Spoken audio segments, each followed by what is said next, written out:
Et mon âme t'adore, et mon âme te loue, car il est comme toi.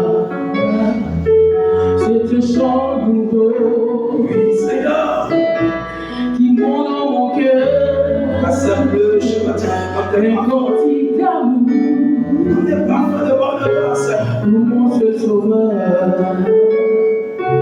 Il m'a pris de loin, il m'a lavé, il m'a racheté, placé à ses côtés.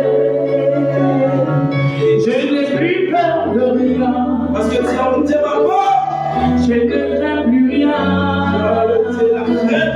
car le bon berger, Tu laisses le bon berger est de mon côté. Merci d'avoir été là. N'ont plus aucun pouvoir sur moi, car le Dieu de l'amour, c'est mon maître qui la tient, quand il me tient la main, nous fonçons dans la mer de l'ennemi, et le grand Goliath, si vous croyez fort, je ne trouve pas t'aider. Lui seul est suffit, lui seul est tout pour moi, dont je ne sais comment dire.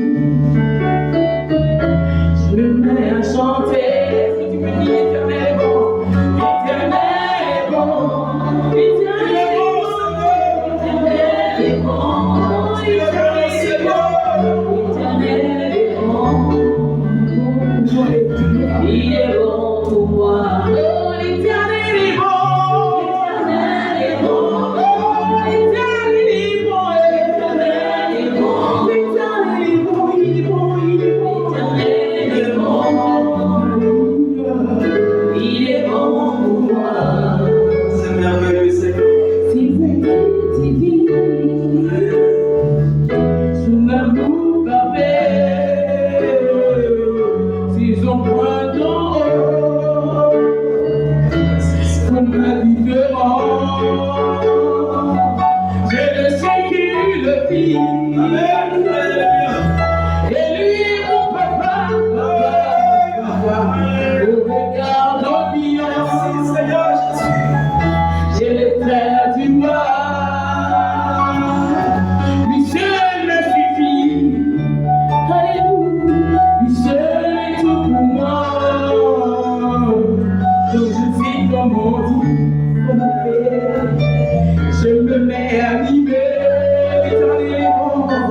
L'Éternel est bon, l'Éternel est bon, l'Éternel est bon, l'Éternel est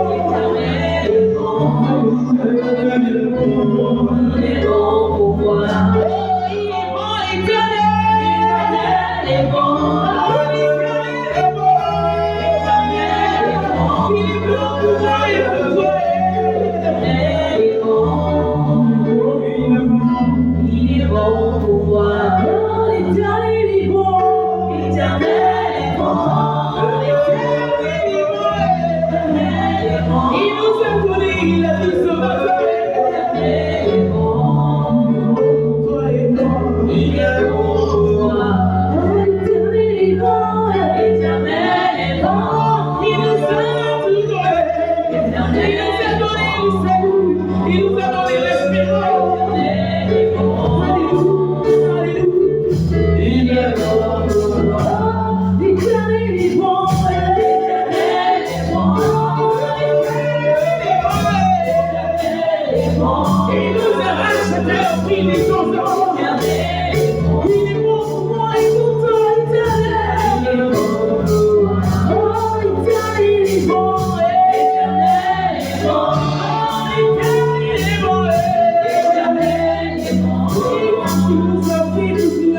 l'Éternel est bon.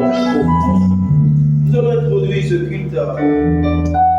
Officiellement, nous sommes passés par des temps de recueillement, préparer nos cœurs, changer aussi l'atmosphère. Et pour commencer, nous allons lire le psaume 150. Nous allons lire les 6 versets de ce psaume 150.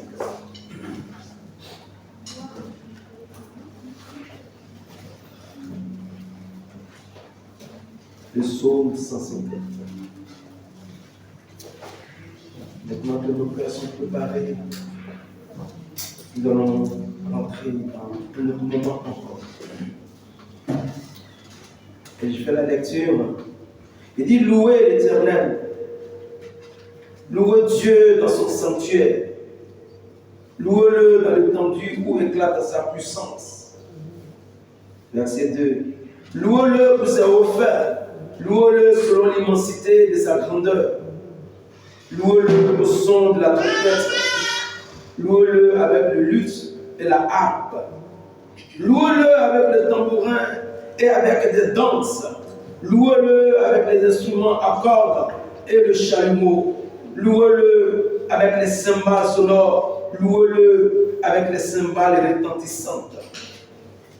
Que tout ce qui respire loue l'Éternel, louez l'Éternel. Nous vous saluons dans le nom de Jésus. Le Seigneur bénisse abondamment pour vous qui ne prenez pas ce culte ce matin. Que toute la gloire vienne au Seigneur notre Dieu. Dans l'introduction de notre culte, dans ce psaume 150, la Bible nous dit de louer l'Éternel. Nous devons louer l'Éternel parce que c'est lui seul qui est digne de recevoir notre louange et notre adoration. Alléluia. Et ce psaume nous encourage, bien aimés, ce matin, à louer l'Éternel, à louer le Seigneur, à le louer de tout notre cœur. Et c'est ce qu'il attend de nous ce matin. Notre louange, notre adoration et notre gratitude. Et pourquoi nous devons louer Dieu?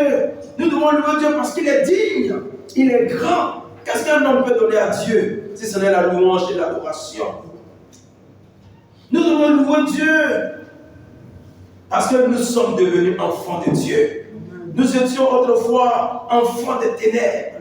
Nous étions autrefois ennemis de la croix. Nous étions autrefois étrangers, éloignés de Dieu. Désormais, nous sommes devenus enfants de Dieu. Nous sommes devenus des fils et des filles de Dieu. Quelle grâce! L'Éternel Dieu nous a rachetés à travers le sang de son Fils, Jésus-Christ de Nazareth. Bien-aimés, voici une raison de plus pour laquelle nous devons louer l'Éternel. Mais nous devons louer Dieu encore pour ce qu'il a fait pour nous au cours de la semaine. Ses refaits, ses bienfaits, le combat qu'il a mené pour nous. Il a pourvu à tous nos besoins. Si nous sommes en vie ce matin, ce n'est pas un droit, ce n'est pas une chance, c'est Dieu qui l'a pris. Alléluia. C'est lui qui nous maintient en vie ce matin. Si nous sommes en vie, c'est parce qu'il a combattu pour nous. Voici une raison de plus pour laquelle nous devons louer Dieu. Le verset 1 de ce psaume 150 nous dit: louez-le dans son sanctuaire. Le sanctuaire, c'est la maison de Dieu. Donc, quand nous venons dans la maison de Dieu, nous devons nous disposer à louer Dieu. Nous devons le louer dans son sanctuaire, dans sa maison, dans l'église, parmi les enfants de Dieu. Alléluia. Et ce matin, nous sommes bien disposés à le louer dans son sanctuaire. Et le dernier verset, verset 6 nous dit que tout ce qui respire loue l'Éternel. Alléluia. Si nous sommes en vie ce matin, Dieu nous a maintenus en vie pour le louer. Alléluia. Pour le glorifier, pour l'exalter. Que tout ce qui vit, que tout ce qui respire loue l'Éternel. Et puisque nous sommes en vie ce matin, bien-aimés, nous voulons louer l'Éternel, notre Dieu. Disposons-nous à louer le Seigneur. Disposons-nous à l'adorer, à le glorifier, à le célébrer. Que tout ce qui respire loue l'Éternel. Alléluia. Alors nous allons demander à notre sœur, la maman Bayoro, elle va présenter officiellement ce culte de Seigneur. Et le groupe de louanges va nous conduire dans un chant je dirais, de recueillement après viendront pour des temps de réjouissance. Amen. Maman, tu veux prier pour ton fils et tout au Seigneur. Nous te rendons grâce, notre Père. Nous te sommes infiniment reconnaissants, Papa. Merci pour tes hauts faits dans nos vies, pour tes miracles multiples, Seigneur, dans nos vies. Seigneur, merci pour ta fidélité.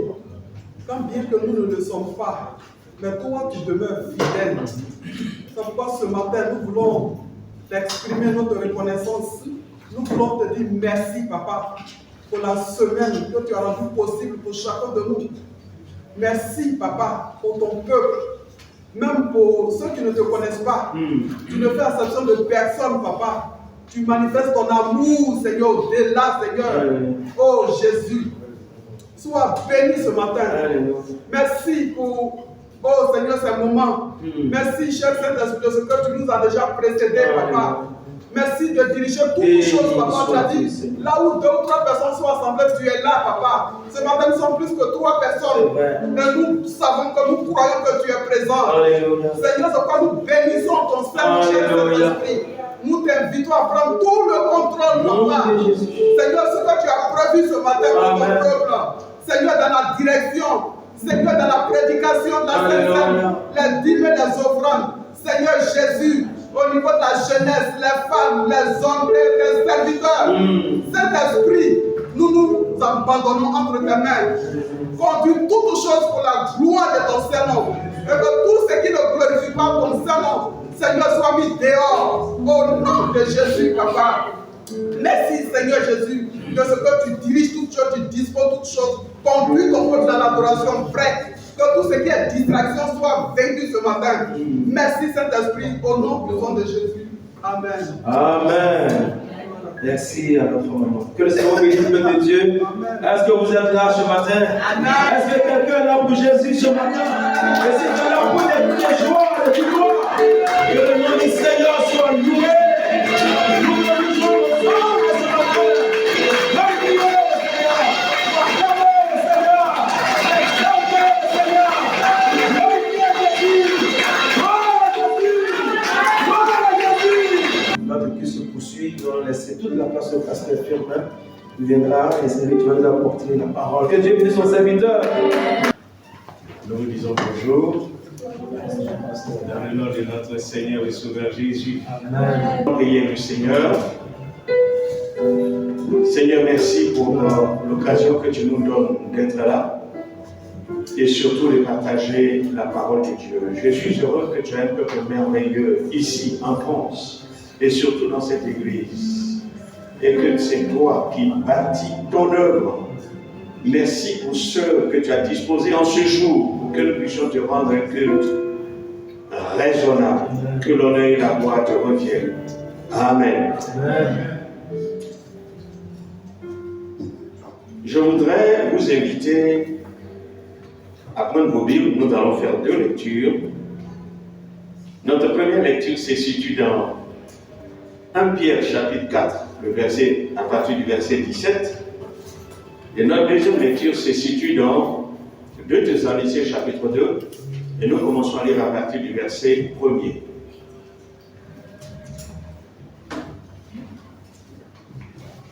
« 1 Pierre, chapitre 4,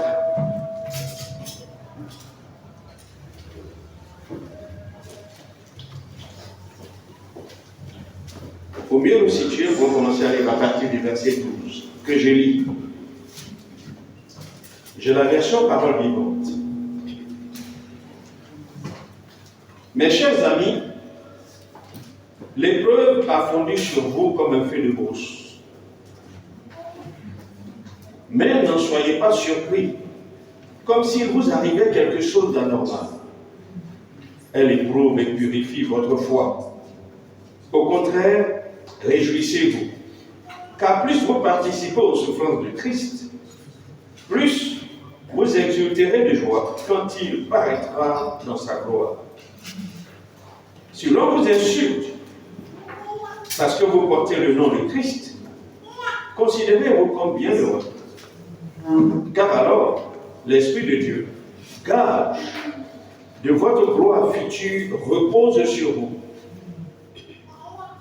Qu'aucun de vous n'ait enduré une punition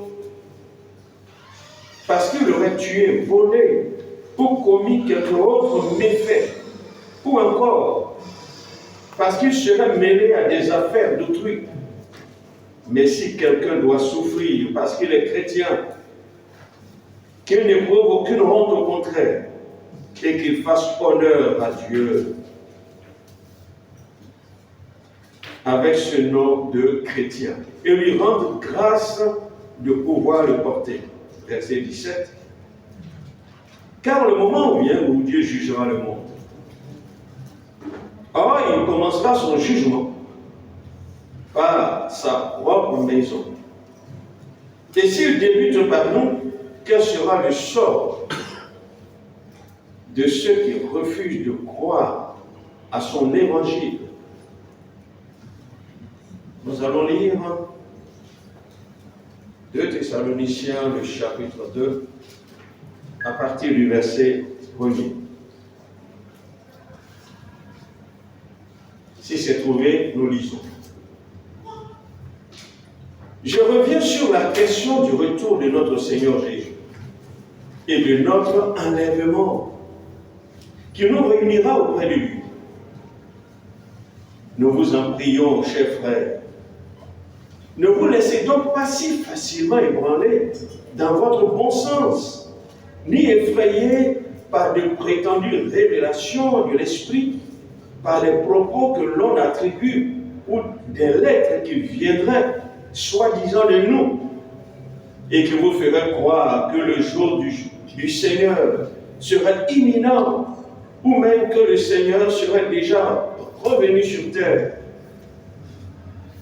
Ne vous laissez surtout pas troubler si vite que personne ne vous égare sur ce point, car le jour du Seigneur n'arrivera pas avant la grande rébellion finale contre Dieu, où les hommes jetteront toutefois par-dessus bord. Il faut qu'apparaisse d'abord l'homme sans loi, ni l'homme sans foi, ni loi, destiné à la perdition, le mal incarné. Lorsque cet adversaire entrera en scène et se dressera contre tout ce qui porte le nom de Dieu, tout ce qui est l'objet d'un culte ou d'une vénération religieuse, il ira jusqu'à s'asseoir dans le temple de Dieu et à se faire passer lui-même pour Dieu. Ne vous souvenez-vous pas qu'étant encore près de vous, je vous parlais souvent de ces choses? Vous pourrez lire tout le reste. Nous avons terminé ces 2 lectures par des questions. Dans notre première lecture, Pierre a terminé c'est-à-dire les quelques versets que nous avons lus par une question. Mais en fait, Pierre écrit aux chrétiens de l'Asie mineure qui traversaient des moments de difficulté et de persécution, et même de moquerie. Ils étaient hués, on se moquait d'eux, ils étaient maltraités, persécutés, même parfois dans les arènes. Alors l'apôtre Paul leur écrit en vue de préparer leur esprit, mais aussi de les amener à ne pas renier leur foi, mais à conserver leur foi, quelles que soient les difficultés dans lesquelles ils allaient traverser, à conserver le nom de chrétien. C'est pourquoi il est dit qu'on ne vous accuse pas de vol, pour que cela soit trouvé vrai, pour qu'on vous accuse de corruption, que cela soit trouvé vrai. Il dit non, mais mieux vaut souffrir pour le nom de chrétien que vous portez. Ah oui, mais vous devez savoir que dans tout ce qui est en train d'arriver, cela fait partie de l'épreuve du chrétien. Mais ce n'est qu'une partie. Mais il est en train de dire qu'il faudrait que vous compreniez que le jugement de Dieu va commencer par la maison de Dieu. Et si cela doit en être ainsi, de par ce que vous êtes en train de voir, mais qu'en sera-t-il pour ceux-là même qui ne connaissent pas Dieu? Pierre est en train de nous dire que les chrétiens de l'Asie mineure devaient se préparer à la rencontre de leur Dieu, puisqu'il dit il y a un jugement qui va venir. Que ce que vous êtes en train de faire, vous devez donc être prêts, même au travers l'épreuve, être prêts, parce qu'il y a un jugement et qu'il n'y ait rien contre vous. Lorsque nous avons lu tout à l'heure l'épître de Paul aux Thessaloniciens, il avait été avec ces Thessaloniciens, il avait passé environ 3-4 mois avec eux, il n'a pas duré avec eux. Mais cependant, lorsque Paul était avec eux, il les a instruits sur de grandes vérités en ce qui concerne même le retour de Jésus. Il leur avait parlé de cela. Il faut dire que l'évangile s'est tellement propagé rapidement à Thessalonique. Et lorsque vous lisez, vous verrez que même ils ont abandonné leurs idoles. Ils ont même brûlé leurs livres de magie. Ils se sont convertis pour servir le Dieu vivant et vrai. Et leur conversion était palpable, réelle. Alors Paul s'est vu instruire ces chrétiens convertis sur des bases solides pour ne pas qu'ils abandonnent la foi. Mais lorsque Paul est parti, il y a des soi-disant personnes qui disent avoir reçu de nouvelles révélations. Et même il y en a qui disent, Paul nous a écrit une autre lettre en nous disant que Jésus est déjà revenu. Alors pour eux, ils ont commencé à s'inquiéter. Mais si Jésus est déjà revenu, il n'y a pas eu de résurrection des morts. Alors, et les frères qui sont morts dans la foi, où sont-ils? Mais nous aussi, nous sommes encore là. Nous ne sommes pas partis. Alors Paul écrit cette deuxième épître pour leur dire, ne vous laissez pas tromper. Parce qu'il y a quelque chose qui doit arriver d'abord, avant que l'enlèvement, le retour de Jésus ne se produise. Et ce qui doit arriver d'abord, c'est ce qu'il parle, il dit l'apostasie. Cela doit arriver d'abord. La grande rébellion, l'opposition des gens à la foi, l'abandon, la grande abandon des hommes de la foi, ça doit arriver d'abord. Et c'est alors que va se produire l'enlèvement de l'Église. Donc, ne vous laissez pas tromper par ce que les gens sont en train de dire. Frère, je voulais parler avec vous ce matin de ce thème qui est le suivant. Église, prépare-toi à la rencontre de ton Dieu. Prépare-toi à la rencontre de ton Dieu.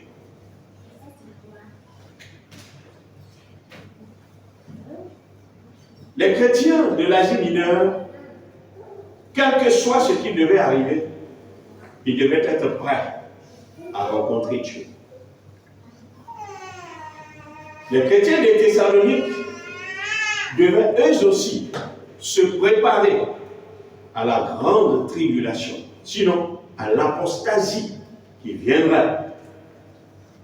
Ils devaient triompher afin de pouvoir faire partie de ceux qui seraient enlevés.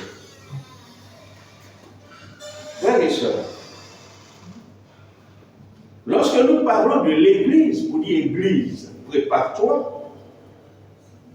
L'Église, c'est l'assemblée de ceux qui ont été appelés à sortir du monde pour devenir la communauté des citoyens du royaume de Dieu.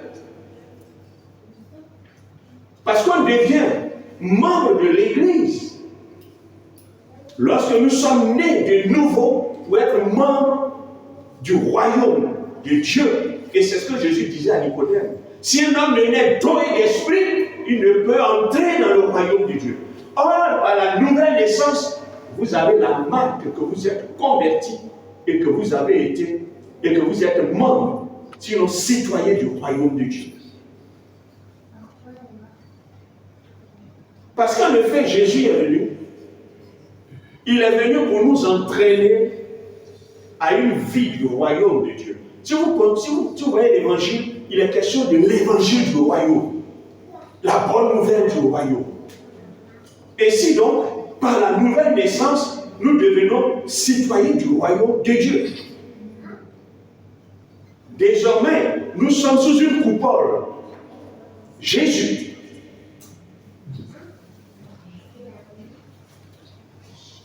constituons donc en tant que chrétiens convertis,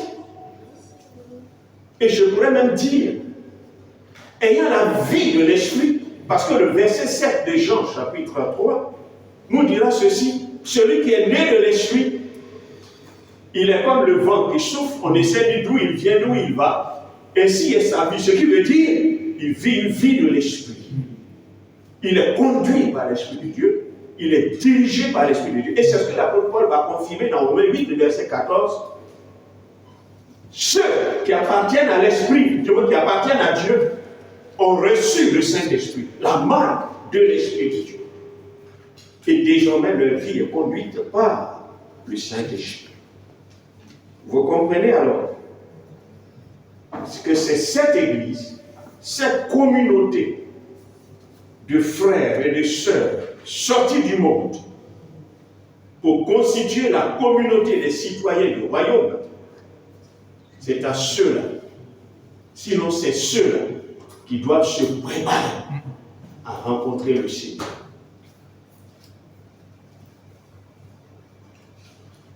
Je voudrais ce matin vous amener à une compréhension. Tout chrétien,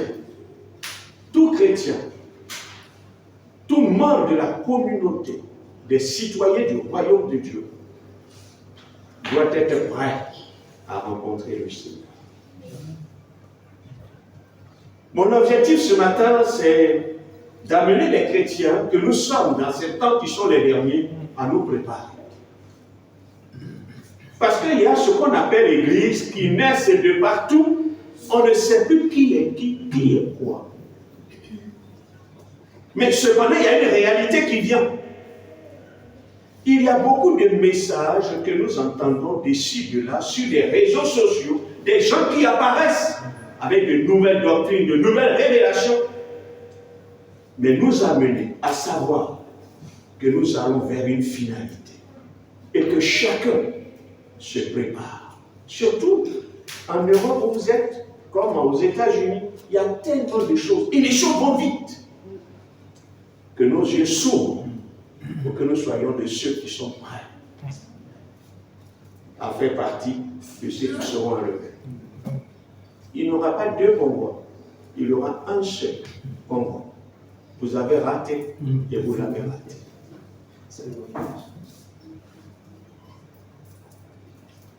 Voyons premièrement le contexte nécessitant la préparation de l'Église à la rencontre de Dieu.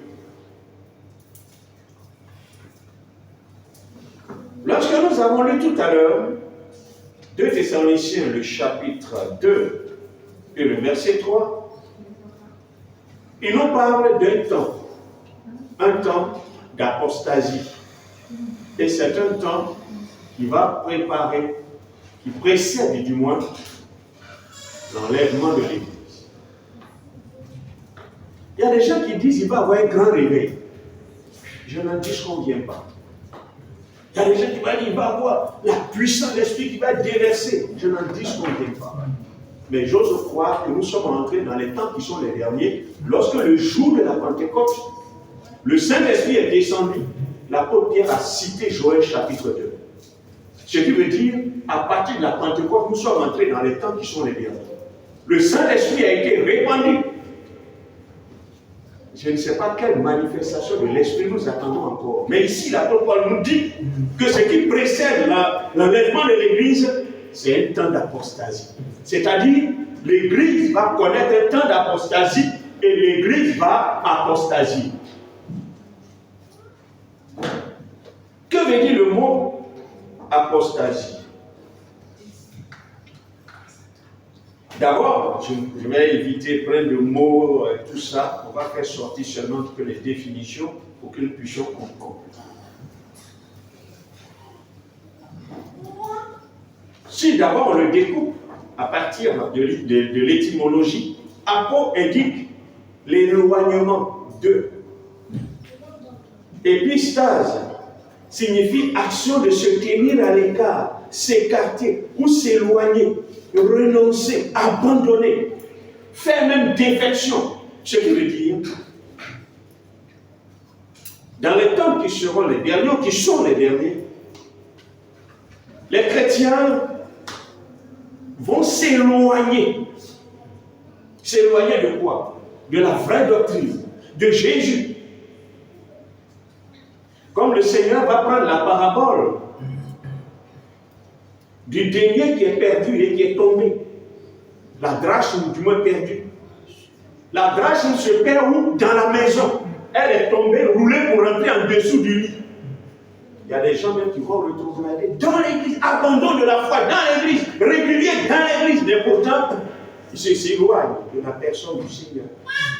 Action de se tenir à l'écart, de renoncer. Ils sont là comme si ils sont attachés, mais non, ils sont écartés.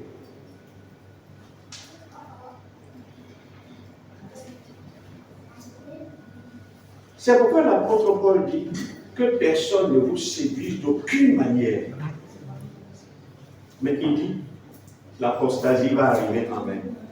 Que vous le vouliez ou non, ça va arriver quand même. C'est pourquoi dans Hébreux 3, les versets 12 à 14, il dit, prenez garde frères, que quelqu'un de vous n'ait un cœur mauvais et incrédule, au point de se détourner du Dieu vivant. Quand quelqu'un a un cœur mauvais et incrédule, c'est comme la bonne terre pour pouvoir rétrograder ou s'éloigner.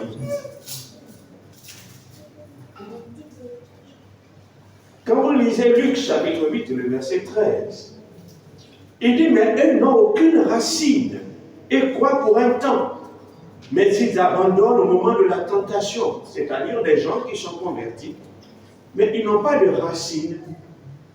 Ils ne sont pas fixés solidement. Alors lorsque vient une situation, apostasier donc va signifier se tenir loin, se retirer. Il va même plus loin. Il signifie divorce. Donc quelqu'un qui divorce, il a apostasié. C'est ce qui veut dire il a renoncé à son alliance. Donc, quelqu'un qui apostasie, ça dit son alliance avec Christ, puisqu'il a cru, il est entré dans la nouvelle alliance avec Christ. Et le fait qu'il apostasie, ce qui veut dire qu'il quitte le Seigneur, il divorce comme de cette alliance, de la fidélité de Dieu.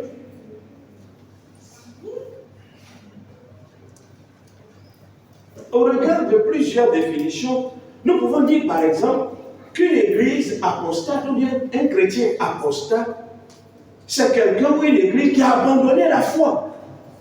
Mais on peut parler de la foi en termes d'ensemble de doctrines. Quand quelqu'un commence à discuter sur des doctrines, Jésus n'est pas Dieu, ou il y a certaines choses, il est en train d'apostasier. Une église ou une personne qui a dévié de la doctrine, ou bien se réfère à une communauté qui a abandonné les bases bibliques de la doctrine. Ou c'est une église qui a compromis avec le monde.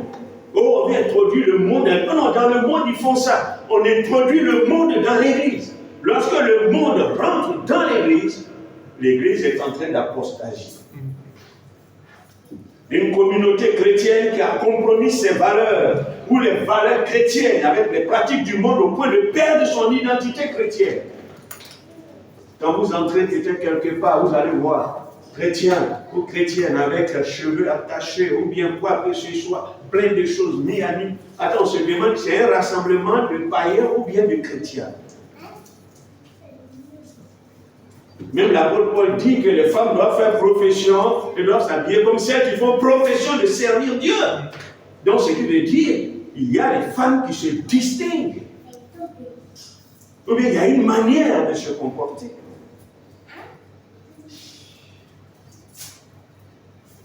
Mais ce que nous voulons dire, c'est que les événements qui courent, ces événements couvrent l'accomplissement de la fin des temps. Et ces événements sont irréversibles. On ne peut pas revenir à l'état initial. C'est faux. Si les temps vont changer, rien ne changera. Avez-vous une fois planté un arbre qui a grandi et qui est devenu grand, et puis après, l'arbre redevient encore petit pour recommencer à croître? Vous avez une fois vu ça? Alors comment on peut penser que les choses vont changer à l'église? Ça ne change pas. Ça va vers une finalité. Parlons de l'apostasie des derniers jours. On va tirer quelques images.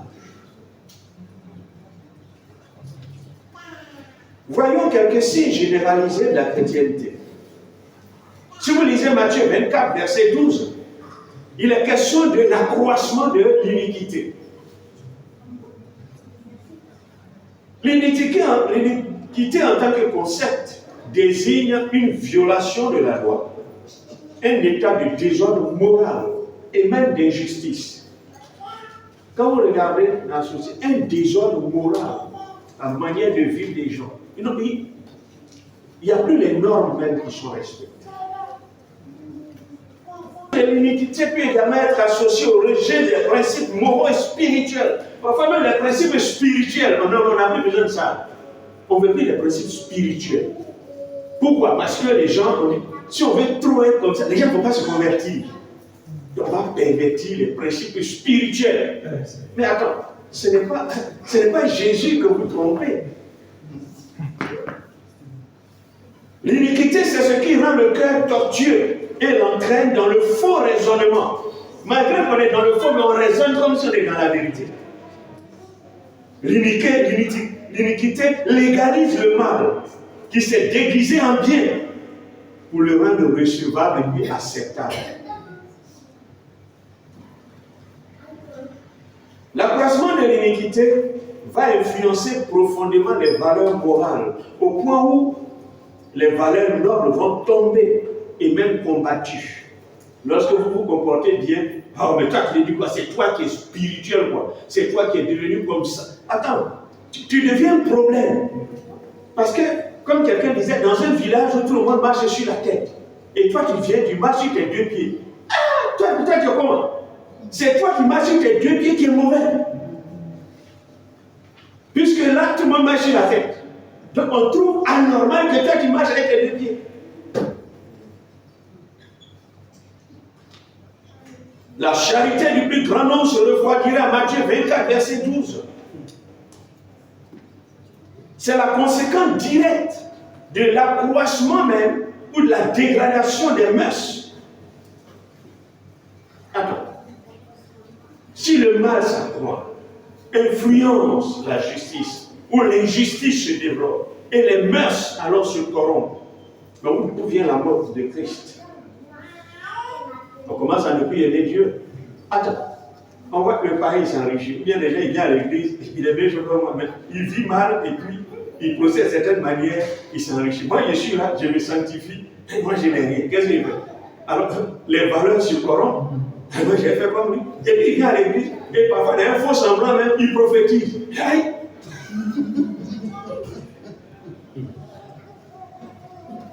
On a vu la dégradation des mœurs.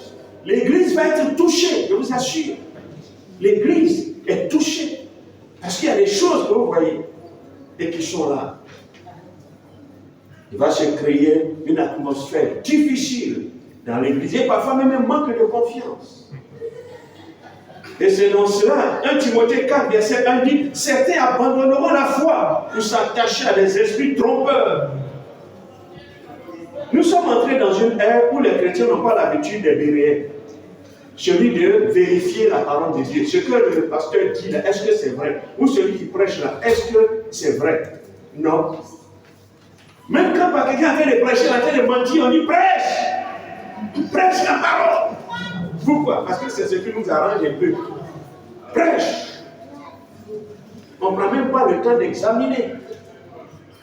On se laisse impacter par des hommes qui sont pénétrés par les profondeurs de Satan et développent des choses. Ils se contentent d'avoir une église, pour fréquenter une église, pour calmer leur conscience. 2 Timothée 4, verset 3. La chrétienté va détourner l'oreille de la vérité et vont se tourner vers les fables. Les hommes ne voudront plus rien savoir sur l'enseignement saint au gré de leur propre désir. Ils vont choisir une foule de frères et sœurs. Quand vous prêcher la vérité. Parfois, on ne veut pas entendre, mais on aime tout ce qui est chose humaine. Or, pourtant, la prédication devait aussi être au centre de nos réunions, puisque Dieu donne une orientation des directives. Le juste vivra par sa foi. Mais sa foi s'agrippe à quoi? À la parole de Dieu. Mais si on n'a rien entendu, on vit par quoi? Ils fermeront leurs oreilles de la vérité. Ils les ouvriront pour écouter des histoires fausses. Parce qu'on veut entendre, c'est comment réussir, comment prospérer financièrement. Mais on ne cherche même pas aussi à lever les yeux des gens, à savoir qu'il y a un Dieu qui existe et qu'on a besoin de l'adorer. On ne conduit même pas les gens à savoir que l'histoire va vers une finalité et que le chrétien a besoin d'être à l'heure de Dieu des événements qui sont en train de se dérouler. On n'ouvre pas les yeux des gens sur cela. Moi, je n'ai pas envie d'être le prédicateur que ces gens cherchent pour leur faire plaisir. Je veux prêcher la saine doctrine.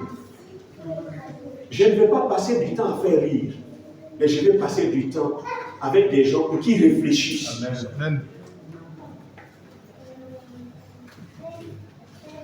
Les gens viennent à l'église, pas parce que parfois ils ont reçu l'amour pour être sauvés, mais ils viennent pour passer du temps. 2 Thessaloniciens 2, verset 10. Des gens qui viennent dans les assemblées, qui proclament leur appartenance, mais ils ont un seul mobile. Ce n'est pas pour recevoir Christ comme Seigneur et Sauveur. Ils sont venus pour quelque chose. Soit c'est se fiancer, ou bien ils prient pour des problèmes de finances, ils prient pour telle chose. C'est pour ça qu'ils sont là. Mais tout sauf avoir donné leur vie honnêtement au Seigneur. Luc 18, verset 7. Il dit, quand le Seigneur viendra, trouvera-t-il la foi sur la terre? Et cette préoccupation du Seigneur est liée à la difficulté de vie, à la souffrance auxquelles les gens vont être confrontés dans les temps qui sont les derniers.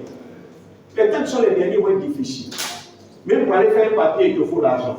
On ne peut plus prier. Tu as mal à la tête, il y a comprimé. On n'a plus la foi pour prier. Et donc, la foi va commencer comme ça un peu. La méchanceté, même parfois au milieu des chrétiens. On dit, c'est un frère. Mais pourtant, quand tu regardes ça, la méchanceté. Et donc, parfois même, on se demande, est-ce que c'est vraiment bien même d'aller à l'église? Quand le Seigneur reviendra, trouvera-t-il la foi sur la terre?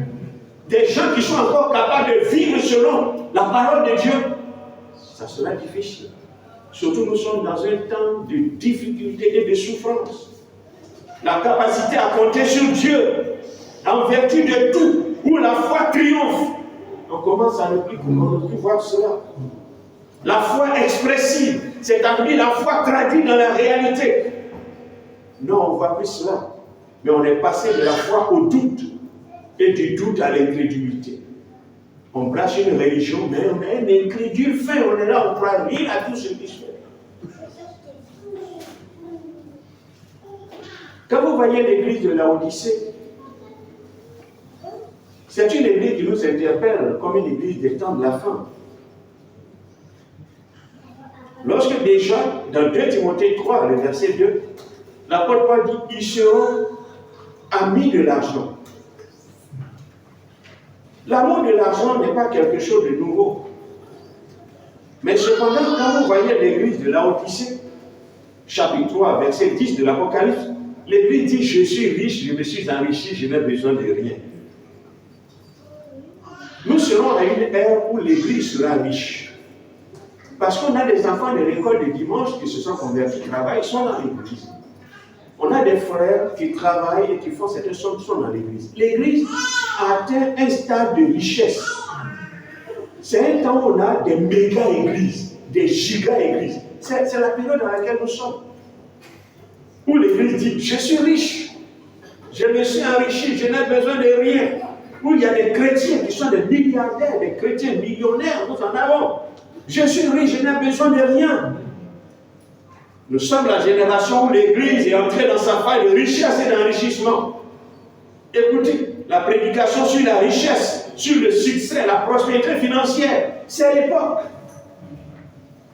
L'église devient même une entreprise, où même certains pasteurs ont créé des églises comme des entreprises pour s'enrichir au détriment même du salut des âmes. Attends, quand l'église dit je suis riche, je vais changer, je n'ai besoin de rien, l'église n'a même pas de besoin. Évangéliser, parce qu'on n'a plus le temps d'évangéliser, on n'a plus le temps de faire l'œuvre de Dieu. C'est un temps où on pense seulement au bien matériel, s'enrichir. C'est ça la période dans laquelle nous sommes. Remarquez, beaucoup de ministères commencent à disparaître. Il y a un ministère qui commence à apparaître. Les prophètes. Or, pourtant, il est dit dans les derniers temps, il y aura des faux prophètes. Aujourd'hui, quelqu'un dira, je me dira, pasteur, le ministère qui fait manger, c'est le ministère des prophètes. Il faut que tu dises 2-3 choses sur quelqu'un. L'argent, ça sort. La voiture, ça sort. Oh oui. Mais il faut mentir sur quelqu'un. Ça sort. Oui, c'est le temps où les gens n'ont pas le tact, le discernement. Ils ne l'ont pas. Mais pourtant, le Seigneur dit à l'église de Laodicée, malgré sa richesse, il dit, tu ne sais pas que tu es tiède. Tu n'es ni froid ni bouillant. Quand vous entrez, il n'y a rien d'une chaleur spirituelle, ce n'est que du bruit.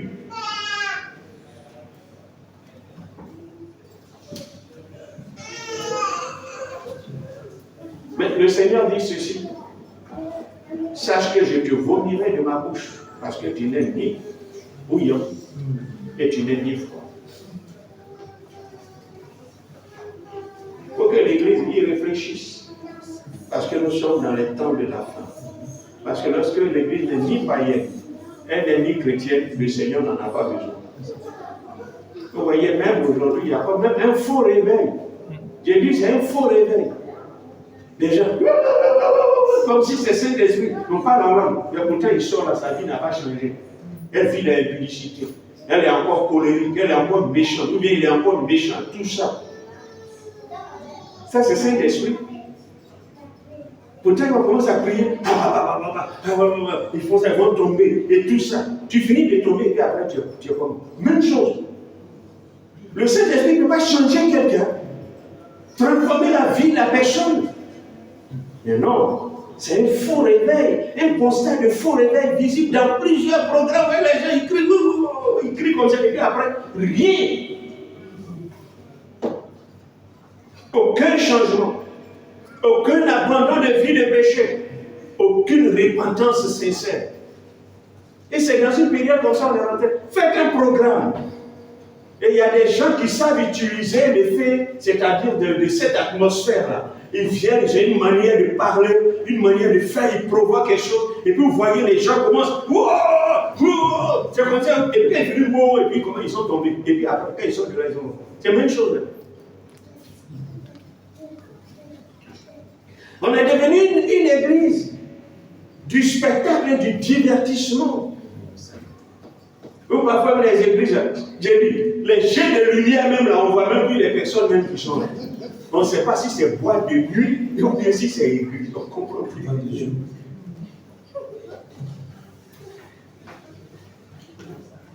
Ce n'était pas tout du temps au chemin du passé. Mais je vous assure, il y a beaucoup de choses qu'on pourrait mettre en évidence. Il y a Blaise Pascal. Ce philosophe chrétien dira ceci, que le divertissement est un danger pour l'Église. Il dit le divertissement est l'œuvre du serpent.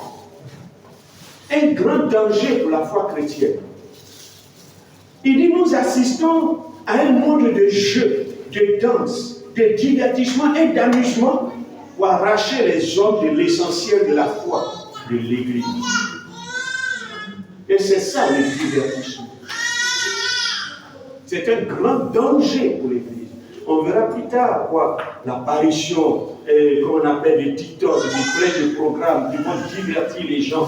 Et puis quand vous faites des choses, il y a un tel programme qui sort, vous allez dessus, on ne passe plus de temps pour prier, mais on est tout le temps sur les réseaux sociaux et tout ça. On va passer de la foi à l'image, etc. Et puis vous voyez une véritable distraction.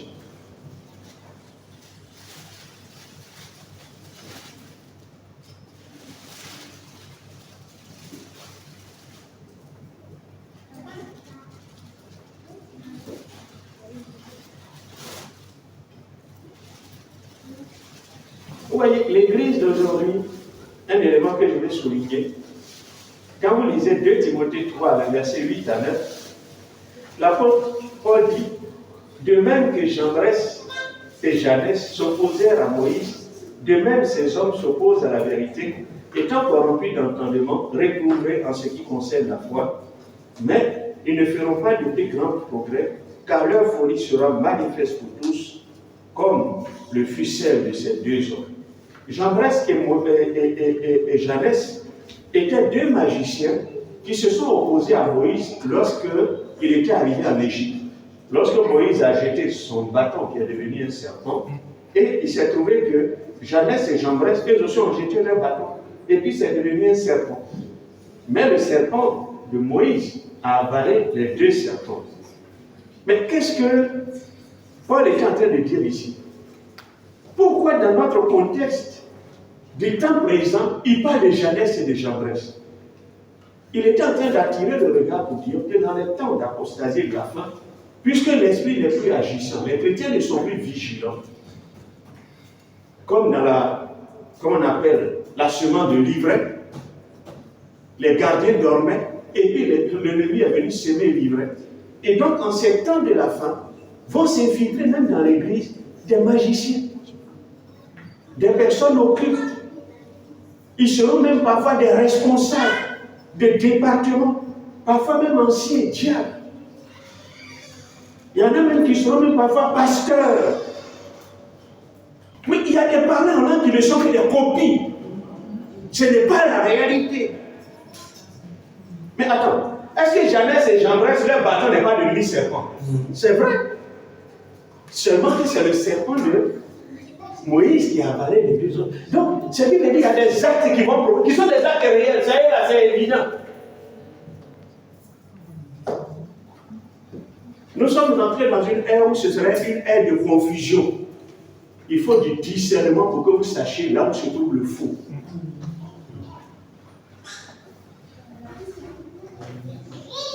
Je ne vais pas trop vous troubler avec tous ces éléments. Parlons de l'attitude du croyant dans l'attente du retour de Jésus. Au moment où toutes ces choses sont là et que nos yeux ont besoin de s'ouvrir là-dessus, mais quelle attitude devons-nous avoir? Je voudrais d'abord vous dire ceci, c'est que le retour de Jésus est une certitude. Vous n'avez même pas besoin de douter là-dessus. Et c'est ce que Paul était en train de dire aux Thessaloniciens. De tous les temps, des hommes et des femmes droits et pieux ont servi le Seigneur dans la prière et la louange. Ils ont attendu l'intervention de Dieu en faveur de son peuple. Les prophètes ont parlé de ce retour qui s'accomplirait, même s'ils n'ont pas vu de leurs yeux. Mais nous allons vers la finalité. Ces hommes n'avaient pas de doute.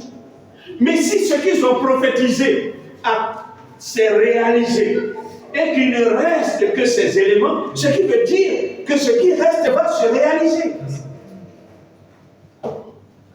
Quand vous prenez l'évangile de Luc, le chapitre 2, le verset 29 au verset 32, où ce vieillard Siméon, rempli du Saint-Esprit, il tenait l'enfant Jésus dans ses mains lorsqu'il est venu être présenté à la synagogue. Oh, quand vous lisez, vous voyez sa louange, où il dit, maintenant Seigneur, laisse aller ton serviteur en paix. Tu as tenu ta promesse, car mes yeux ont vu ton salut, salut que tu as préparé en faveur de tous les peuples. Lumière pour éclairer les nations. Il était saisi par l'Esprit de Dieu. Quand il a touché l'enfant, il a été saisi par l'Esprit de Dieu et il s'est mis à prophétiser. La foi dans l'accomplissement des promesses de Dieu a de tout temps caractérisé les vrais chrétiens. Quand vous lisez le livre de l'Apocalypse, il y a 7 béatitudes. Nous ne dirons pas les 7, mais ce que nous retenons, il est dit, heureux celui qui lit, et ceux qui entendent les paroles de la prophétie, et qui gardent les choses qui y sont écrites, car le temps est proche. Il y a des gens qui lisent, mais qui ne gardent rien, ils oublient. Ils se feront surprendre dans les temps de la fin. Si vous lisez dans l'Ancien Testament, Osée chapitre 3, chapitre 6, le verset 3, il est dit heureux ceux qui attendent le retour de leur maître. Sa venue est aussi certaine que celle de l'aurore. Attends, vous allez tout faire, l'aurore va venir. La venue du Seigneur est certaine. Vous ne pouvez pas empêcher, si aucun homme ne peut empêcher. Jésus lui-même a déclaré à ses disciples, je vais vous préparer une place, lorsque je m'en serai allé, alors je reviendrai, je vous prendrai avec moi, avec là où je suis, vous y soyez aussi. Et les deux anges, lorsque Jésus a monté, qui sont restés, ils ont dit aux disciples, ce Jésus qui vous a été enlevé du milieu de vous, reviendra de la même manière que vous l'avez vu allant au ciel. Les premiers chrétiens, ils croyaient en ce retour. Frères et sœurs, le temps s'écoule et nous sommes en train de vivre, c'est-à-dire le jour qui vient. Nous sentons comme le rayonnement du jour qui est en train de venir. L'éternité est en train de venir. Et nous allons vivre cette éternité de manière véritable. Il y a des choses que nous ne savons pas tout. La Bible n'a pas tout dit, expliqué tout ce qui arrive. Mais je vous assure, les grandes lignes de ce qu'elle nous a révélé, nous les verrons s'accomplir. Mais sachez que toute attente est une épreuve. Si nous devons attendre le retour, vous devez savoir que toute attente est une épreuve. Quand vous allez à l'hôpital, vous allez voir le médecin. Et puis pousse, je pousse, ça c'est au pays. Pousse, je pousse. Et puis quand vous êtes là parfois, il a un de ses amis, une connaissance qui vient, et puis il rentre. Vous êtes assis, la tête de son vieil. Et puis vous êtes venu depuis 6 heures, parfois jusqu'à 10 heures. Vous êtes là, on ne vous reçoit pas. Il y en a qui sont là, qui pètent les plombs, qui s'en vont, mais on est là depuis longtemps là. Non, parce que c'est difficile. Vous souffrez. Et puis il y a des gens qui sont venus, vous êtes assis et puis ils frappent. On dit non, il faut rentrer. Et puis c'est dedans parfois, et puis ça rit là-bas. Pourtant, vous êtes là, vous avez mal et vous souffrez. L'attente, c'est une épreuve. Mais je vous dis, c'est une épreuve devant le trouble de la foi, surtout pour les chrétiens. On a parlé tout à l'heure du juge unique. Il a dit, le Seigneur dit, lorsqu'il viendra, trouvera-t-il la foi sur la terre? Voici une femme qui allait voir un juge, qui lui dit, fais-moi justice. Le juge ne fait pas. Fais-moi justice. Elle a insisté jusqu'à ce que le juge lui fasse justice. Frères et sœurs, on serait dans un temps où parfois l'exaucement de nos prières ne se fera pas dans l'immédiat. Il faut persévérer pour voir. Et c'est dans ces temps que nous sommes.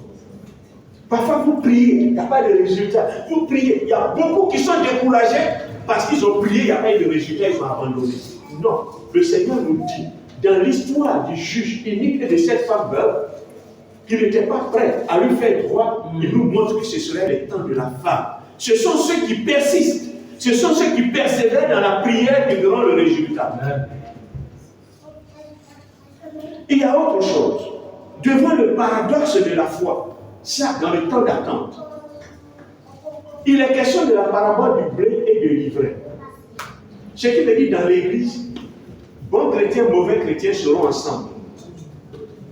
Et les mauvais, les charnels, ils vont éprouver la foi de ceux qui sont spirituels. Tant que nous sommes là, nous allons vivre le paradoxe de la foi. Parce que le blé et l'ivraie seront ensemble. Et l'ivraie va éprouver le blé. Si vous voyez la parabole du bon samaritain, dans Luc 10, il a dit, le lévite est passé, sacrificateur est passé. Et ceux-mêmes qui sont des autorités, ils passent. Pourtant, il y a quelqu'un qui est couché là, rien du tout, il ne s'occupe pas de lui. Vous allez voir parfois dans l'église, un frère même qui souffre, qui est malade, ça ne dit rien aux frères. Ça, c'est le paradoxe de la foi des derniers temps. Des gens même qui souffrent, ça ne dit rien. Parfois même là, c'est des païens qui cohabitent là. C'est eux qui vont prendre la personne, on va à l'hôpital. Ça, c'est un paradoxe de la foi dans les derniers temps.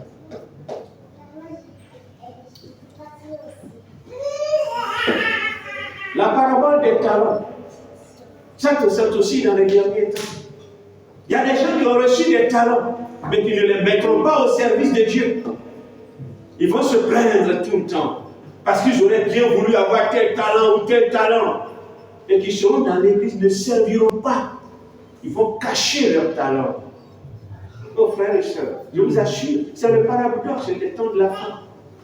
Ils vont convoiter les autres. Pourquoi lui là il est comme ça? Pourquoi lui là il fait ça? Et ce qu'il est là, il ne le mettra pas en valeur. Or pourtant il est dit que Dieu a donné à chacun selon leur capacité. Ils refusent leur capacité, mais veulent celui des autres. Ils envient les autres et cachent leur talent. Ça, c'est un autre paradoxe des temps de la fin. Si vous lisez Matthieu 24, le verset 40 à 41, il est dit, 2 personnes seront ensemble, l'un sera pris, l'autre laissé. Oh oui. Quand on dit 2 seront ensemble, c'est fait 2 chrétiens. Comme ils sont 2 chrétiens, on les voit bien aller. Et puis il y a un qui est pris, il y a un qui est laissé. Ça veut dire que les 2 qui sont ensemble, on ne connaît pas leur cœur. Les 2 viennent au groupe musical et chantent, mais il y a un là, on ne connaît pas son cœur. Les 2 camarades sœurs là, sont ensemble se promènent, on ne connaît pas leur cœur. On les voit, ils viennent tous à l'église. Les 2 frères, ils sont ensemble, on ne connaît pas. Lui, mais quand il dit, aimez le Seigneur, on ne connaît même pas son cœur. C'est ça le paradoxe dans l'église. Mais quand ça va arriver, il y a un qui sera payé sur la vie. Hein? Le frère là, il est resté. Ah, ça serait un paradoxe. C'est pourquoi il ne faut même pas juger ton frère. Il y en a quand on prêche là, ça c'est pas moi, c'est à lui, on est en train de prêcher. Parce qu'on pense que c'est pour l'autre. Mais attends, tu crois que c'est l'autre là? Pourtant, parfois ça va arriver, lui il va partir, lui quand il pense que c'est de lui on est en train de parler là, il va partir, j'espère qu'il va réussir. Attends, il faut penser à toi. La parabole des 10 vierges, il a dit 10 vierges. Comment les 10 sont vierges? Et puis il y a 5 qui sont folles. Et puis elles sont où? Dans la même enceinte, comme dans une église. Elles sont toutes là. Mais il est dit qu'il y a 5 qui étaient folles. Elles n'ont pas conservé de lui. Mais c'est lorsqu'on a annoncé voici l'époux. Et que les folles vont se distinguer. Mais entre-temps, elles étaient toutes ensemble et elles avaient leur lampe allumée. Elles prophétisent, elles parlent en langue. Oui, c'est cela. Mais cependant, il y avait une caractéristique qu'on ne connaissait pas, mais qui va se révéler lorsqu'il y aura la parole qui va être déclenchée. Voici l'époux. Et les folles vont se distinguer. Ah, on n'a pas prévu ça. On n'a pas prévu ceci. Devant l'épreuve du temps, frères et sœurs, attendre, ce n'est pas facile. C'est pourquoi vous voyez, le Seigneur dit qu'au temps de Noé, les gens mangeaient et buvaient. Il fallait attendre, puisque Noé a annoncé un déluge. Oh non, c'est quand? Il a pris 120 ans pour construire l'arche. Oh non, c'est un faux truc, il ne va pas pleuvoir. Et surtout qu'il ne pleuvait même pas à cette époque. Et ils mangeaient, ils buvaient, ils faisaient tout ce qu'ils avaient à faire. Oh, attention, frères et sœurs. Il y a des gens qui ont été à l'église, mais qui seront disqualifiés. Pourtant, il y a des gens qui se convertiront au dernier moment, mais qui seront enlevés. C'est quoi, il faut faire attention. La venue de Jésus est souvent comparée comme le voleur qui vient la nuit, au moment où personne ne s'y attend. Oui, au moment où personne ne s'y attend, où personne ne pense à cela. Remarquez, quand vous allez parfois sur les radios ou bien les télévisions chrétiennes, c'est comme des fois on parle du retour de Jésus. Ou bien dans nos églises, c'est comme quand on prêche des chiffres. Mais au moment où personne ne s'y attend, où on parle de prospérité, on parle de richesse, on parle de ceci. Et parfois on ne s'y attend pas. Il y aura un retard. Mais pourtant, il est écrit que Dieu ne tarde pas dans l'accomplissement de sa promesse. Oui. Mais s'il n'y a pas eu peut-être de retard, je mets entre guillemets, peut-être que tu ne serais pas converti. Mais Dieu a tardé, certainement, pour que quelques-uns fassent partie de ceux qui seront à l'œuvre. Et s'il était venu, peut-être que toi, tu seras resté. Mais il a tardé, peut-être pour que tu mettes ta vie en règle et que tu fasses partie de ceux qui seront à l'œuvre. Il y a donc une nécessité d'avoir un comportement, une attitude morale. Si vous lisez 2 Pierre chapitre 3, versets 11 à 12, il est dit, puisque ces choses doivent se dissoudre, quelles ne devez-vous pas être par la sainteté de la conduite et par la piété, en attendant et attendant le jour du Seigneur. L'apôtre Pierre nous invite à vivre une vie de sainteté tandis que nous sommes dans l'attente. Celui qui vient nous enlever, il est saint. Nous allons dans un lieu saint où le péché n'y arrive pas. Quand vous lisez l'Apocalypse, il dit quoi? Dehors les chiens, dehors les impudiques, dehors les adultères. Ce qui veut dire le péché n'y sera pas. Et c'est ce que Galates chapitre 5, verset 22, verset 19 nous dit. Il termine en disant, tous ceux qui commettent de telles choses n'hériteront point le royaume de Dieu. Il n'y a pas de place pour eux dans le royaume de Dieu. C'est pourquoi l'apôtre Paul dit dans Philippiens 1, verset 6, il dit, celui qui a commencé cette œuvre en vous, en vous étant, vous a amené à la foi, pour vous engager. Dès qu'il a commencé à vous cette bonne œuvre, il la rendra parfaite pour le jour de Christ. Laissons-nous donc dans les mains du Seigneur pour qu'il nous entraîne à cette vie de perfection. Où à chaque prédication, le Seigneur dit, il y a telle chose pour enlever. Enlève ça. Et puis avance.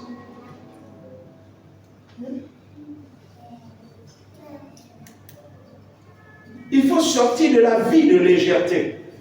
Ce qui nous fait penser à tort que bon, ce qui est sûr, si j'ai pu avoir une petite place à l'entrée, comme un frère disait, moi même si je n'ai pas pu rentrer là-bas, mais si je suis même à la porte, ou même là, c'est bon, mais qui dit que tu vas être enlevé même pour aller là.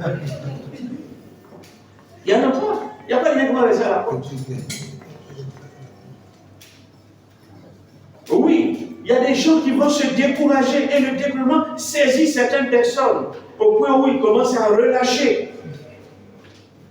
Il y a des gens qui ne sont pas prêts à payer le prix du progrès spirituel. Parce que ce n'est pas facile de progresser, de mener une vie de sainteté, de marcher avec le Seigneur, de relever des défis. Il y en a qui ne peuvent plus payer le prix. Je souffre trop.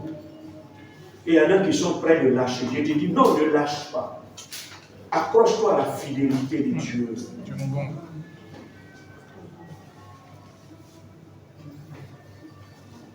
Il faut aimer les frères et supporter les frères. Ne vous plaignez pas les uns et les autres dans la communion fraternelle, afin que vous ne soyez pas jugés, car le juge est la porte. Ce n'est pas à nous de juger un tel ou un tel. Ce n'est pas à nous. Mais un tel est là pour mon bien. Et c'est ce que nous devions comprendre. Un frère est là pour mon bien. Parce qu'il y a des choses qui sont en moi qui ne peuvent pas être enlevées sans le frère qui est là. Il est là pour mon bien. Mais ce n'est pas à moi de le juger. Le juge, lui, il est à la porte. Et c'est lui qui va juger tout le monde.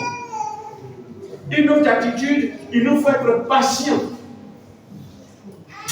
Il nous faut être patient. Vous pouvez lire Jacques chapitre 5, versets 7 à 8. Et 2 Thessaloniciens 3, verset 5. L'apôtre Paul dit, soyez patients, frères, jusqu'à l'avènement du Seigneur. Soyez patients, soyez patientes. Vous savez, parfois on n'est pas patient, on passe à côté de l'objectif. Soyons patients, soyons patientes. Dieu sait ce qu'il fait avec chacun de nous. Il a un plan de vie pour chacun de nous. Au moment où nous allons vers la finalité, prenons garde à nous-mêmes, de peur que nos cœurs s'appesantissent par l'excès du manger, du boire, ou que nous soyons aveuglés par le miroitement des choses du monde, au point de passer à côté de l'objectif. Attitude spirituelle, il faut bâtir votre vie sur le roc. Il faut construire votre destinée. Le Seigneur parle de la maison bâtie sur le roc. Bâtissons notre vie sur du solide et non pas sur des choses éphémères. Bâtissons notre vie sur la personne de Jésus. Continuons à méditer la parole de Dieu, à prier le Seigneur, à entretenir nos relations avec le Seigneur. Continuons d'être zélés et d'être fidèle dans le service de Dieu. Car le Seigneur dit, quel est donc ce serviteur fidèle et prudent que son maître a établi sur ses gens pour leur donner la nourriture au temps convenable? Mais le maître est parti envoyer les dieux. Lorsqu'il reviendra, est-ce qu'il va le trouver faisant ainsi? Le Seigneur s'adresse aussi à nous qui sommes les pasteurs, mais aussi à des responsables établis sur les départements. Est-ce que le Seigneur va nous trouver en train de nous occuper des responsabilités qu'il nous a données? Il nous faut assez de courage.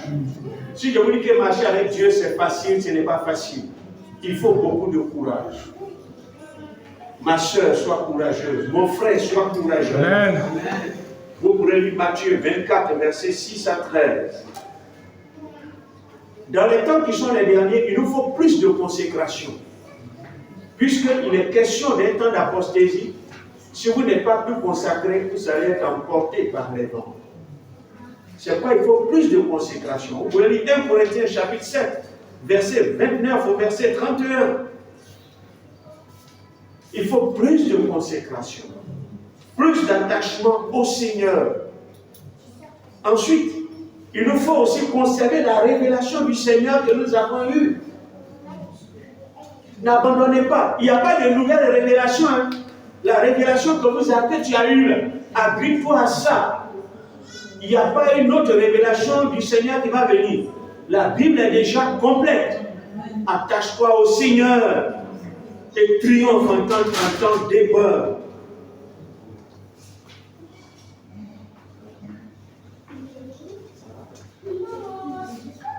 Dans les temps de la fin, il nous faut continuer de vivre la vie de l'esprit.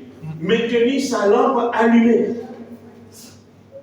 Continuer d'être rempli de l'esprit de Dieu.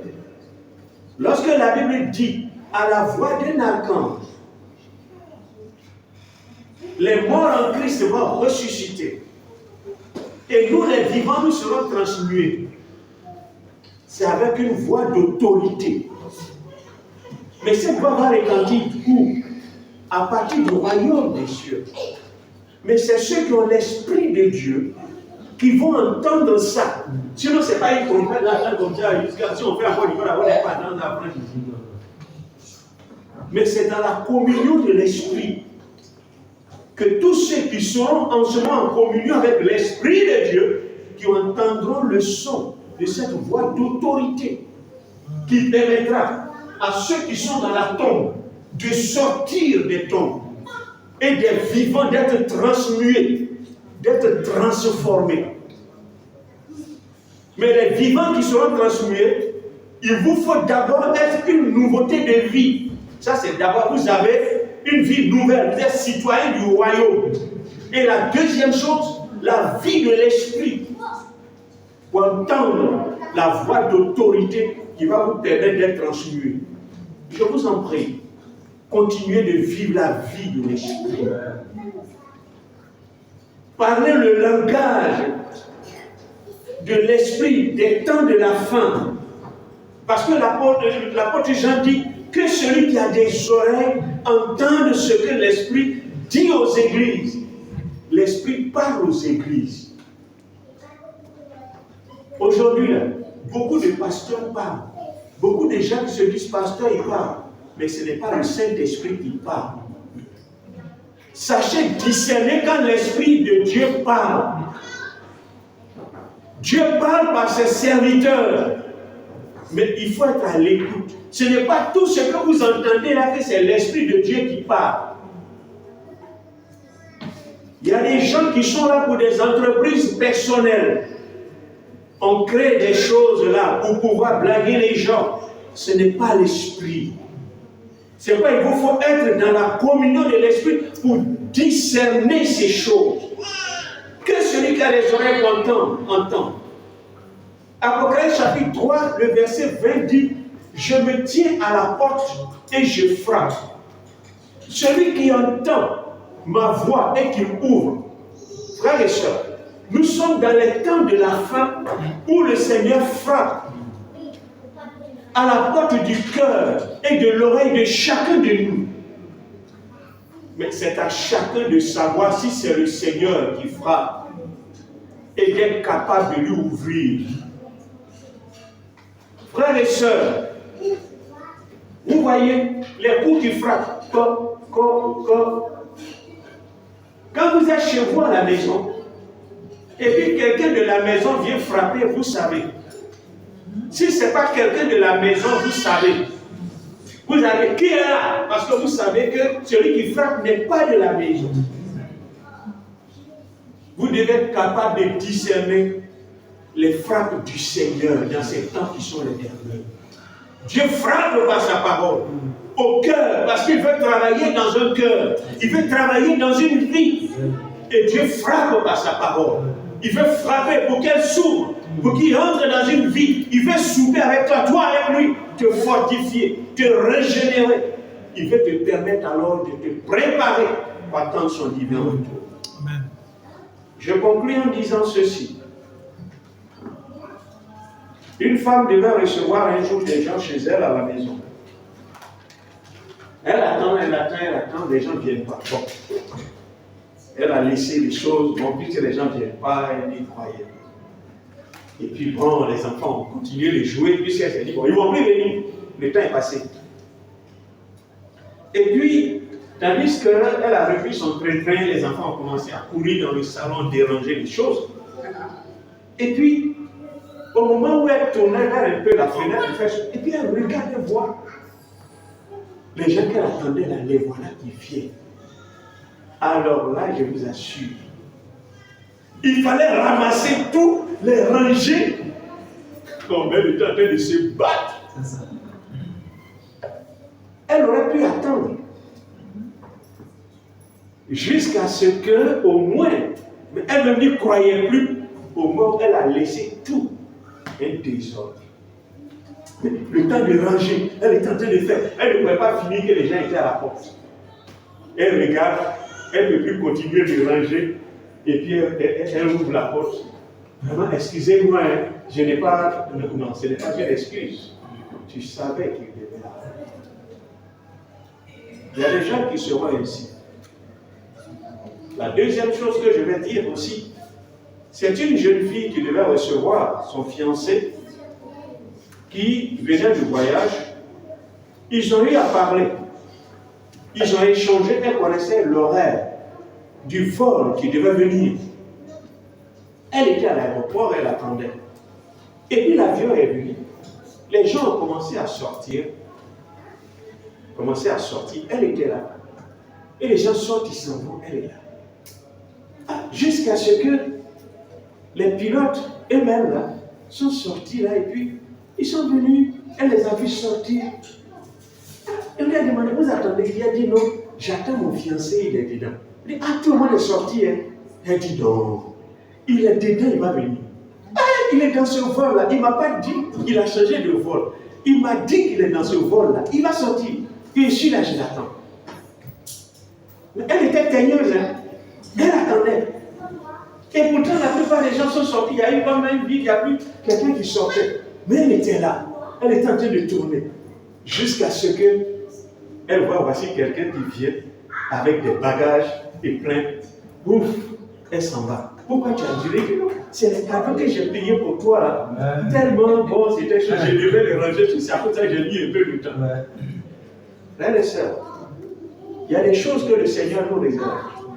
C'est pourquoi il met un peu de temps. Parce que vous savez, lorsque l'église sera enlevée, nous irons aux noces de l'agneau.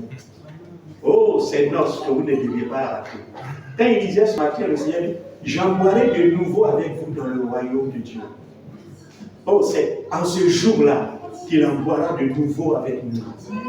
C'est qu'on a besoin d'avoir de l'espoir et de l'espérance de ce jour merveilleux qui nous attend. Frères et sœurs, c'est à là que j'ai voulu nous amener ce matin, à fortifier la foi des uns et des autres, à ne pas abandonner. Dans ces temps qui sont les derniers, les temps d'apostasie, le monde ira vers une finalité. Les choses ne vont pas s'améliorer. Ça, il faudrait que vous le sachiez. L'Église va connaître des troubles. Le paradoxe de la foi va connaître des troubles. Mais c'est à vous de savoir. Celui en qui vous avez cru, là où vous êtes en train de partir. Continuez de demeurer dans la vie de sainteté, la vie de consécration, en ayant le regard fixé sur le Seigneur, à maintenir une vie de l'esprit. Que Dieu vous bénisse. Amen.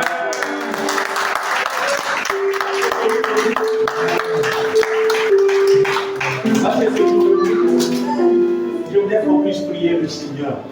Juste un instant. On se tient debout s'il vous plaît.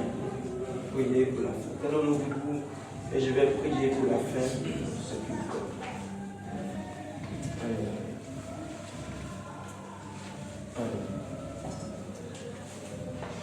Seigneur notre Dieu, nous voulons te rendre toute la gloire et l'honneur ce matin. Tu dis infiniment merci Seigneur. Ta présence est réelle au milieu de nous. Toi qui as bien voulu nous donner de prendre part à ce culte de louange et d'adoration. Merci pour tout ce que tu as fait Seigneur. Depuis le début de ce culte jusqu'à la parole, nous avons senti ta présence. Seigneur, cette parole que nous avons reçue, aide-nous à la garder dans notre cœur. Aide-nous, Seigneur Dieu, à la protéger. Parce que nous savons qu'une telle parole produit du fruit. Seigneur Dieu Tout-Puissant, que cette parole puisse faire du bien à l'église des Lions, qu'elle puisse porter du fruit dans cette assemblée. Nous voulons être des chrétiens, des hommes et des femmes qui attendent ton retour et qui veulent entendre l'époux vient. Et nous voulons que le jour que cette parole retentira, l'époux vient, nous soyons tous prêts. Prêts, Seigneur Dieu, pour monter dans les airs avec toi. Seigneur, en attendant ton retour, et donne-nous de te servir fidèlement. Bénis l'église, bénis tes enfants. Comme l'a dit ton serviteur ce matin, le désir d'un homme de Dieu, c'est de voir, oui, tes enfants être heureux, être épanouis. Alors Seigneur, accorde la bénédiction à ton peuple. Nous voulons voir des fiançailles, des mariages, des enfantements au nom de Jésus. Que le travail soit le partage de tes enfants, les petits de séjour au nom de Jésus. Que la porte fermée s'ouvre devant tes enfants. Seigneur, qu'ils puissent prospérer à tous égards, Seigneur Dieu. Nous bénissons ton peuple ce matin. Que ta grâce repose sur les foyers, repose sur les enfants, repose sur les époux, repose sur les épouses. Que tout ce qui est rattaché à la vie de tes enfants soit béni au nom de Jésus. Et que cette semaine soit une semaine de victoire pour tes enfants. Une semaine de paix, de joie, de bonheur pour tes enfants. Oh Dieu, donne à tes enfants de marcher sur un ciel ouvert, ayant les yeux fixés sur Jésus, le chef et le consommateur de notre foi. Dieu de gloire, et donne-nous de marcher dans tes empreintes sur notre chemin. Merci notre Dieu. Enrichis la vie de tes enfants, comble-la de grâce, et tu leur donnes de témoigner tes bienfaits, et que quelqu'un puisse dire, lorsque le pasteur Indri est passé, il avait relâché une parole, et je viens témoigner au nom de Jésus. Que ce témoignage soit rendu, Seigneur, dans les jours à venir. Tu bénis ton serviteur, son court séjour. Nous remettons la suite entre tes mains. Partout où il passera, qu'il soit sur de bénédictions. Tu le conserves, sa santé, Seigneur, tout ce qu'il va entreprendre, que tout soit contrôlé, dirigé par toi au nom de Jésus. Bénis aussi ses enfants, bénis sa famille, bénis l'église qui est restée notre Dieu. Merci notre Père. Bénis nos bien-aimés frères et sœurs qui sont en vacances. Garde-les là où ils sont jusqu'à ce qu'ils reviennent au nom de Jésus. Seigneur, nous avons maintenant fini notre Dieu. Accompagne chacun dans sa demeure. Bénis le reste de la semaine et que la gloire te revienne au nom du Père, du Fils et du Saint-Esprit. Amen. Amen. Sois bénis. Amen. Merci.